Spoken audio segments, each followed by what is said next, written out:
জান্নাতের সঙ্গী, নতুন বিয়ে, ঘর জুড়ে হালকা আতর আর গোলাপের ঘ্রাণ। নববধূ লাজে মুখ নামিয়ে বসে আছে। সাদা জামদানি শাড়িতে তার লালচে গাল যেন কচি গোলাপের পাপড়ি।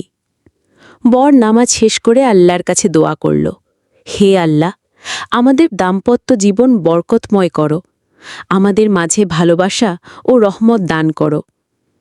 নববধূ সেই দোয়া শুনে হৃদয়ে এক অদ্ভুত প্রশান্তি অনুভব করল। বর ধীরে ধীরে তার পাশে বসল, স্নেহভরা দৃষ্টিতে তাকিয়ে বলল, আজ থেকে তুমি আমার আমানত আর আমি তোমার রক্ষক। আল্লাহর নামে প্রতিশ্রুতি দিচ্ছি, তোমাকে কখনো কষ্ট দেব না। বধূর চোখ ভিজে উঠল। কাঁপা কণ্ঠে সে ফিসফিস করে বলল, আমিও চাই তোমার সুখ দুঃখে পাশে থাকতে, তোমার জন্য জান্নাতের সঙ্গী হতে। বর কোমল হাতে তার হাতটি ধরে রাখল। এ যেন এক নতুন সূচনা।